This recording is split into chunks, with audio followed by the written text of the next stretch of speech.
հետևորդներ այս պահին կզրուցենք Ուժեղ Հայաստան դաշինքի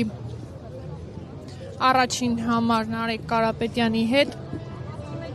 Հնարավոր է նաև ձեզ այդ միջոցով մեկուսացնեն ընտրական process-ներից, այդ դեպքում ինչ եք անում։ Այս process-ը սկսելուց առաջ բոլորս իրար հետ պայմանավորվել ենք, որ այսպիսի բաներ կլինեն, ավելի վատթար բաներ կլինեն, բոլորով համաձայնվել ենք, որ մինչև վերջ գնում ենք մեր հայրենիքի համարա, մեր ժողովրդի համարա, մեր ժողովրդի անգամ այն հատվածի համարա, ովքեր դեռ չեն գիտակցել, բայց կգիտակցեն շատ արագ, թե մենք ինչից հեռու պահեցինք Հայաստանը։ Այդ մեղադրանքը ինչու՞ն է վերաբերում, ինչ-որ փողերի լվացման մասին է խոսվում, ինչ Անիմաստ թեմա է, անիմաստ։ Ուղղակի հիմնական նպատակը այն էր, որ մենք տեղեկատվություն ունեինք, որ ընտրությունից առաջ մեր կազմակերպական համակարգը ուզենալու են քանդեն առանցքային մարդկանց, ոչ, որովհետև մենք գիտեինք, որ իրենք այդպիսի բաներ են ուզում անեն, եւ նախապատրաստվել էինք նրանով, որ յուրաքանչյուր մեզանից յուրաքանչյուրի հետ կապված մենք ունենք փոխարինողներ, որ պայքարը շարունակվի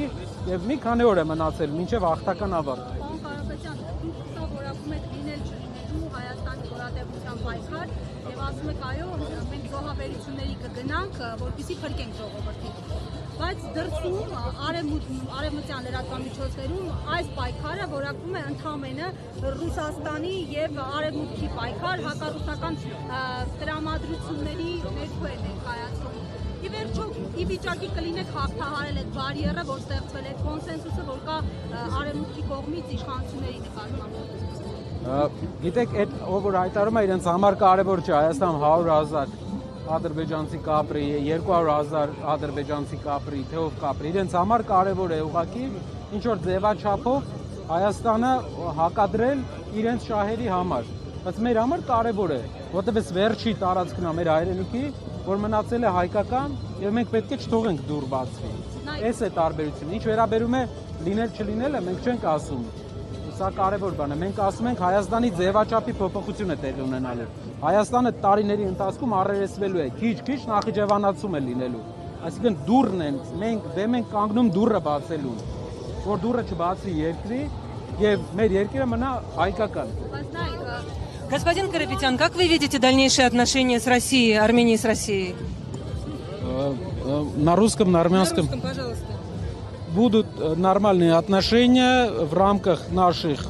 экономических договоренностей и оборонных договоренностей тоже. У армянского общества есть вопросы к России, ответы на которые мы уверены получим, и действия получим. Действия, которые укрепит наши отношения. Но наше общество ждет этого. Но мы привержены всем договоренностям, которые наша страна подписывала до этого, и будем последовательно идти в этом отношении. Сейчас Россия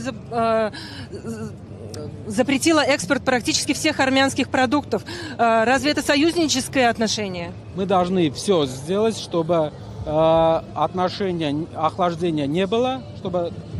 торговые хорошие отношения сохранились. Предшествовали разные процессы, про которые я не хочу тут вдаваться в подробности, но будьте уверены, что созидательное отношение к отношениям к любой стране, это наша политика. Мы слишком маленькая страна, чтобы стать частью какого-то блокового противостояния. Ես բիբարի հարցը կլուծեմ, մեր ժողովուրդը բիբարի հետ հայրենիք փոխփոխություն չէ, ժողովուրդ չէ։ Ասում էր բիբարը կառնի, երևի ամբողջ գյուղմթերքն էլ առնի, երևի այնպիսի խորքային են հարաբերությունները մեր տարածաշրջանային երկրների հետ, որ չի կարող մարդը լուծել։ Մենք պետք է կարողանանք հարցը պայմանավորվել։ Հարևան երկրների համար մեծ վտանգ է Հայաստանը իրենց հակաչ դառնալու։ Եթե նա չի կարողանում պայմանավորվել, դա պետք է չփակի բյուջեից նոր պարտք վերցնելով։ Դա բերելու է մեծ մարտահրավերների մեր երկրին։ Բիբարը այսօր բիբարն է, վաղը ուրիշ բան կլինի, մյուս օր ուրիշ բանը, ամբողջը չես գնի ու չի էլ կարողանալու։ Վստահ եղեք, փոփոխությունը կբերի նրան, որ մեր գյուղատնտեսները ավելի լավ գներով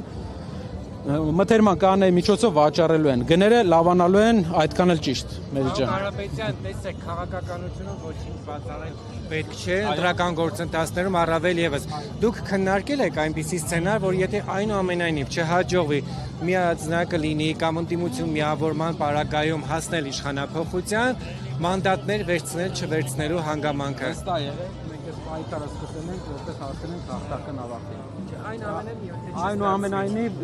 հասկանում եմ ձեր հարցը, բայց այնուամենայնիվ ուզում եմ շեշտեմ, որ մենք գնում ենք դեպի հաղթական ավարտ։ Մեր հիմնական նպատակը այդ է, հաղթական ավարտ, փոփոխություն, որովհետև այն վտանգները, որ գալու է այլ ընտրանքը մեզ համար ընդունելի չէ։ Ինչպես է գնահատում նաև տարբեր մարզերում ՀՊ-ի կողմից, ՀՊ-ականների կողմից, ընդդիմադիրների թիրախավորումը, ծեծու ջարդը եւ այլն։ Իրենք հագել են մի կոստյում, որը շատ ծանոթ կոստյում է մեզ հիշեցնում, բայց մի բան կա։ Իրենք պետք է չսրեն հարաբերությունները, պետք է խնդրահարույց վիճակ չստեղծվի մեր ժողովրդի մեջ, այդ հակասությունը մեզ չի սազում, դա լուծելու ենք, բայց քալերթը սկսվել է։ Պարոն Կարապետյան, եւ այդ 300,000 ադրբեջանցիների հայցակարգ եք ներկայացնում, ի՞նչ փաստաթուղթ է դա, որքանով է այդ փաստաթուղթը հիմնավորվում։ Հայեցակարգը արևմտյան Ադրբեջանի, այսպես կոչված արևմտյան Ադրբեջանի համայնքի հայեցակարգն էր, որի դեմ մենք աշխատում ենք, որը ներկայացվել է մեր ժողովրդին։ Իրենց փաստաթուղթներ, որը օֆիցիալ իրենք ներկայացրել էին ՄԱԿ-ին, բոլոր միջազգային կառույցներին, որպես իրենց համար հայեցակարգ այստեղ տեղափոխվելու, որտեղ շատ մտահոգիչ կետեր կան։ Ու Միրզոյանը ասում է նման պնդումները սրիկայություն են, որ արևմտյան Ադրբեջանը թող այդ նույնը ասի այն երկրի այն մարդուն, ով որ 2 ամիս առաջ դուրս եկել հայտարարել էր, որ պետք է հետ գնանք։ Ադրբեջանի նախագահն էր հայտարարել, Ադրբեջանի նախագահի օգնականն էր հայտարարել, Փաշազադեի տեղակալն էր հայտարարել։ Ալեն Սիմոնյանն էր հայտարարել, તો Արսեն Թորոսյանը հայտարարել էր, որ մենք պետք է սովորենք ապրել այլ ազգերի հետ։ Իրենք պետք է մարդկանց ճիշտը պատմեն, որ մարդիկ իմանան ուր են տանում մեր ժողովրդին։ Երբ որ իմանան ուր են տանում մեր ժողովրդին, բոլորը ոչ են ասելու, ու մենք տեսնում ենք մի քանի օրից ոչ են ասելու այս մարդկանց, այս ապաշնոր իշխանությանը, որը ինչպես մի բանի մեջ եմ ես համաձայն իր հետ։ Երեք ասեց, որ Հայաստանը անդունդի եզրին է։ Այո։ Եվ նրանք են բերել 8 տարվա մեջ անդունդի եզր մեր երկիրը։ Շնորհակալություն։ Իսկ Սամվել Կարապետյանի այլ քաղաքացիների հրաժարվելու գործընթացը ինչ փուլում է։ Պրոցեսը սկսվել է, գնում է ընթացքի մեջ, պարոն Վարդևանյանն ավելի շատ։ Մինչև ձեր պատկերացրած Մինչև ինագորացիան կհասցնենք։ Պարոն Կարապետյան, եթե տեղյակ եք հետևել եք լրահոսին, այսօր իշխանական ներկայացուցիչները հղում անելով հակակոռուպցիոն կոմիտեի ձայնագրության ենթադրյալ, որը վերագրվում է ԲՀԿ-ին, աջակիցների խոսքն են նշում, որ ըստ որի խոսվում է, որ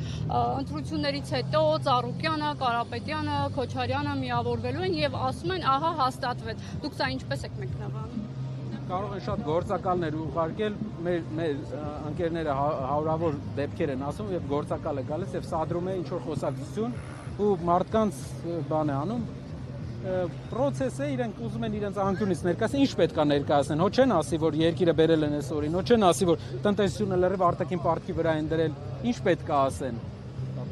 Ինչ պետք է մեր երկրի զարգացման մասին ասեն։ Ոչ մի բան չունեն ասելու, տանում են ինչ-որ տեղեր։ Հələ նայեք ինչի մասին են խոսում, իրենք ինչ են ասում։ Մենք առաջնային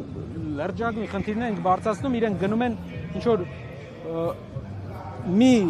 մասնավոր խոսակցություն հրապարակում են եւ ամբողջ քաղաքական հետևանքների են դրանք բերում։ Եթե այդպես են մոտեցել նաև հայ-ադրբեջանական բանակցություններին, պարզ է թե ինչու է այս արդյունքը։ Շնորհակալ եմ։ Համարների բանավեճին գնալու եք։ Սիրով։